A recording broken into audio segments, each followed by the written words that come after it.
Train by day, Joe Rogan podcast by night, all day. That's a weird thing to see someone have that, because there's an amazing like confidence that you have to have, or like at least you have to get yourself to that place to like, you know, compete in MMA, like you said, without looking at the side of the road.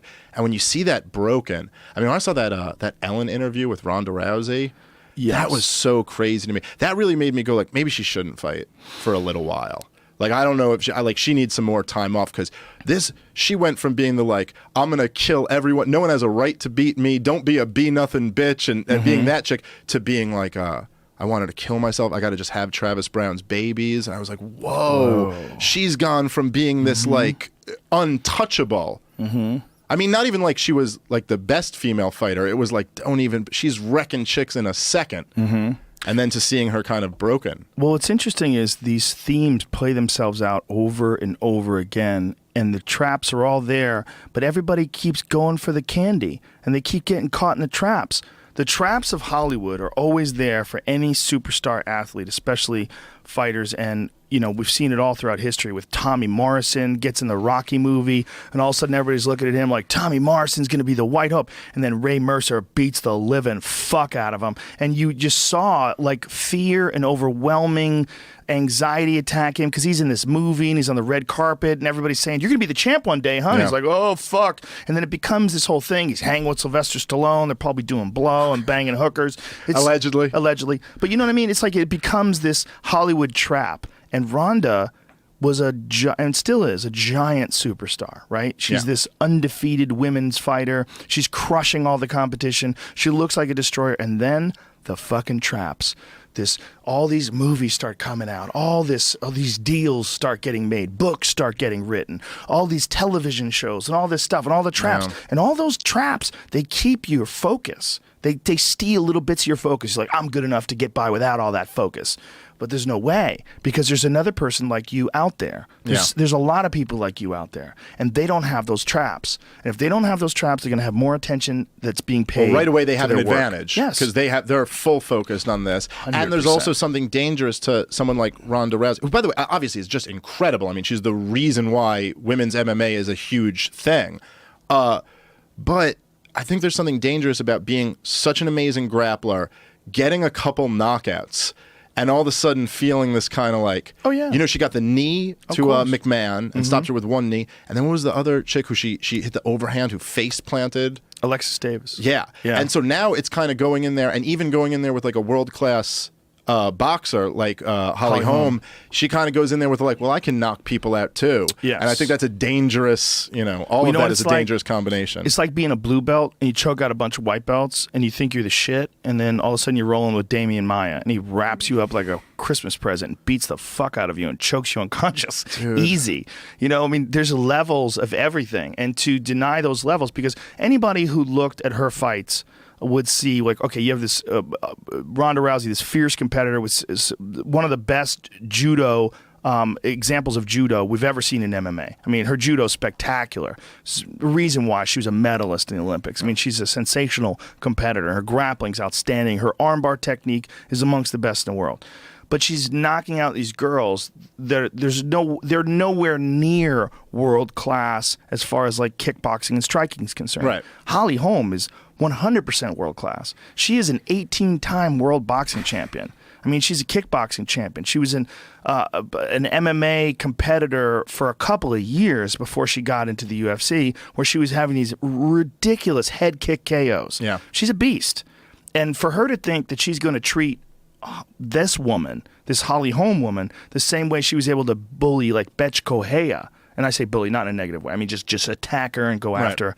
Betch Correia she's slow and awkward and not that athletic.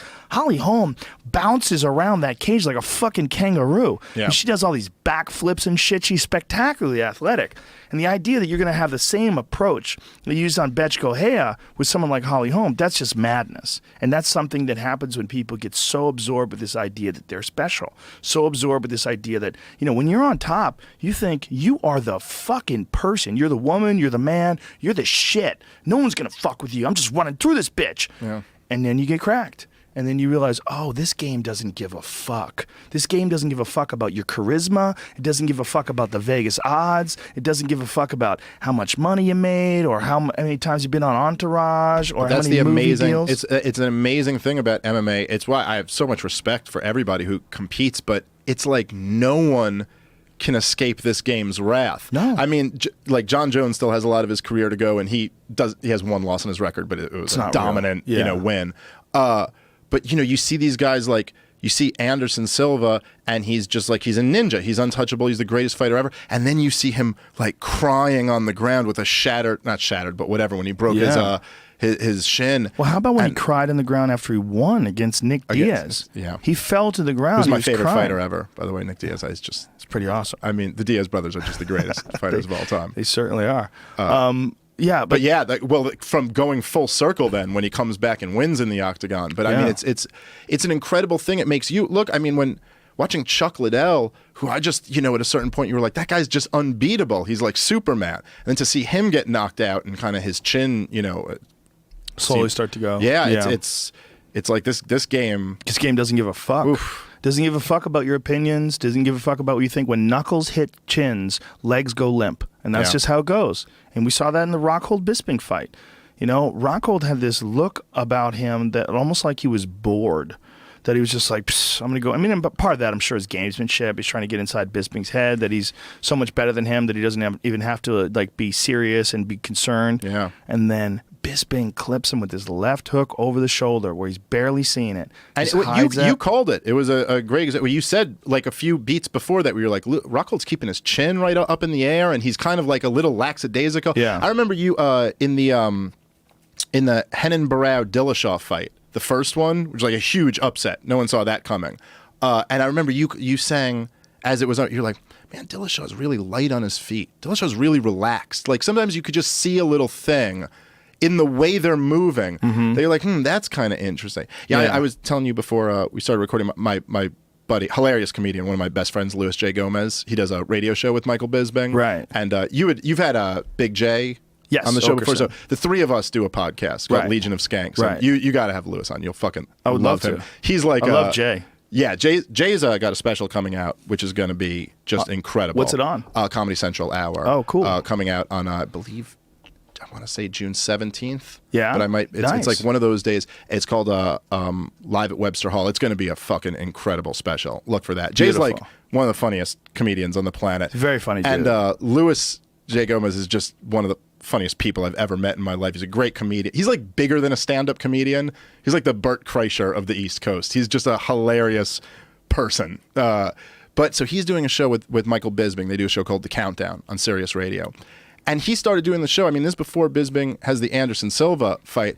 I mean, it did almost seem kind of like Bisping was a great fighter, a big name, but seemed like he was kind of, going toward the end of his career. Like he had a couple injuries, had the eye thing, and you're kind of like, oh, he was a contender. Well, explain the eye thing, because the eye thing's pretty bad. The eye you thing, probably know better than me. He has a detached retina and he has oil in his eye.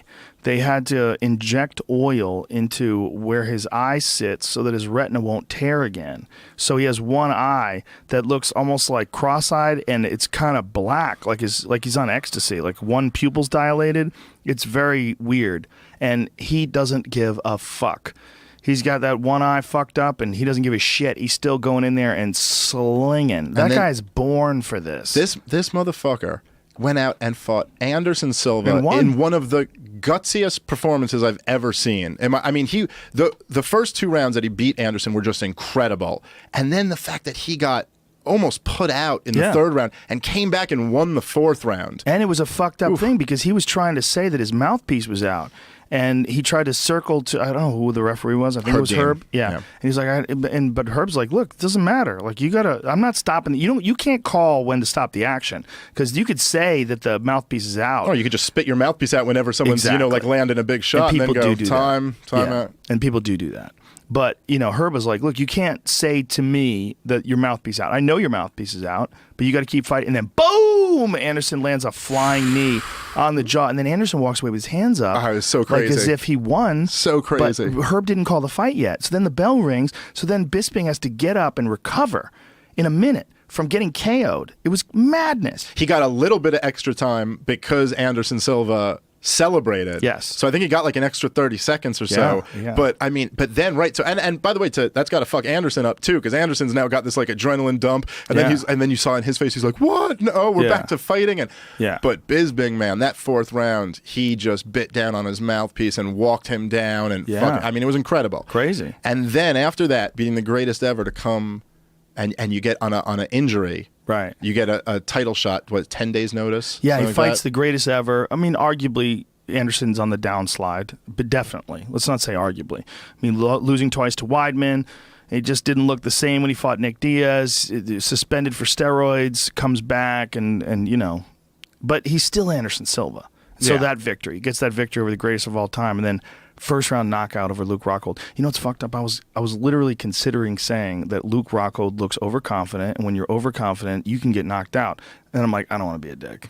And then boom, he gets knocked out. I was like, but you did make the comment about him holding, about him not like having his head right there on the center line. He was super relaxed. He was super relaxed with his chin straight up. He was pulling out of things with his chin straight up. It's almost like there was no danger. Yeah. And that was one of the things that he was saying, that, you know, he was in no danger. And it was also one of the same things that Uriah Faber was saying. Like, the difference between me and Cruz is I can hurt him, I can take him out. And then when you see Uriah got caught, I think it was the 2nd round, he got dropped, and you realize he's in deep trouble. Like, you realize, holy shit, like, I can get knocked out too.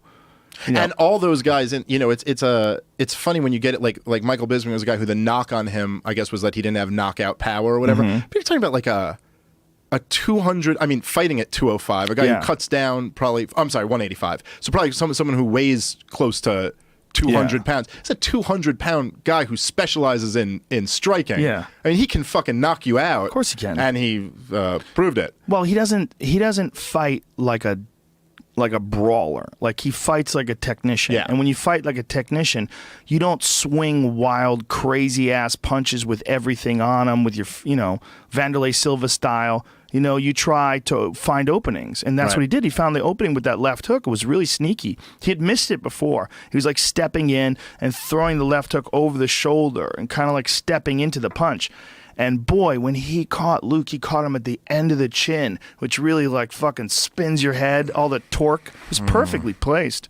And then he caught him with another brilliant one right afterwards. He followed up. Yeah, man. Dude. And you know, he's had like all sorts of fucking crazy injuries. Back injuries, neck injuries, his fucking arm was, yeah. He's just tough, man. He just keeps going. He just keeps going. No question about that. That dude's as tough as they come, man. Yeah, and I don't know I'm if he ever happy fixed for it. him. Just because he's one of those guys who's like been around forever and always kind of been knocking at the door. Yeah. So it's nice to see him, you know, get his moment. Well, it's crazy to see. Well, you see, like, there's knockout power, right? And then there's like Dan Henderson kind of knockout power. That is just like, Jesus fucking Christ. Dan Henderson. Like, Dan Henderson feels like this table. When you put your arm on him, he's not flexing. He's like Ryan Parsons, who's a buddy of mine, who was his manager for a long time, said that he would do massage on him and he would be exhausted. He's like, he's wood. The guy's made out of wood. So like when you look at him, you go, well, it looks like a, you know, strong, athletic guy. But if you felt him, you realize where all this power comes from. He's built different. There's something going on with him. And he does. When you were saying people who don't put everything into one punch, I mean, he puts everything into his punches. Like, I mean, it's like coming at you. And it's so weird the way he moves, too. He moves in a weird way because he's very stiff. He's not fluid like John Jones or like Anderson is very fluid in his movements. Dan is like very stiff, but when he uncorks those bombs on you, they just detonate. And you're just like, what the fuck hit me? Like, Hector Lombard's never been knocked out. To see Hector Lombard get knocked out by, well, he got head kicked. He's probably stunned by that head kick. And then he got blasted with that back elbow. And he was out cold. Yeah. He was out cold when he hit the ground. And then Henderson blasts him again. But like, whoa. I saw that. I was like, who the fuck hits like this guy? It's like, it's almost like you want him to hit you just so you could feel it. just go, to okay, know how a much bit. harder is that than normal? Like, what the fuck are you doing? I want to different? start by like standing next to a guy who he hits. Like, hit him real close to me. I want to feel it. His KO of Bisping at UFC 100 was one of the most brutal one-punch shots in the history of combat sports.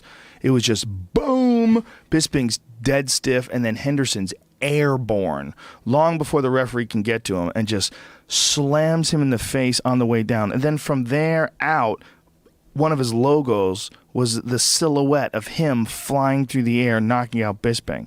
So imagine being Bisping. Not only do you have to deal with the fact this guy fucking knocked you out in spectacular fashion, but his logo is him flying through the air, hitting you after you're already unconscious. I would just say, hang on, in a few years you'll be champ, and you'll have a show with Luis J. Gomez, and everything will be good. What year was UFC 200? It's a while, man. That was Brock Lesnar. I want to 100, say, you're saying? Yeah, 100. Yeah, 100 was like, was it 2012? No, earlier than that probably. What year was that, Jamie? I just pulled some up. It wasn't UFC 114 popped up. It wasn't wasn't that, right? It was UFC 100. Yeah. Let me see.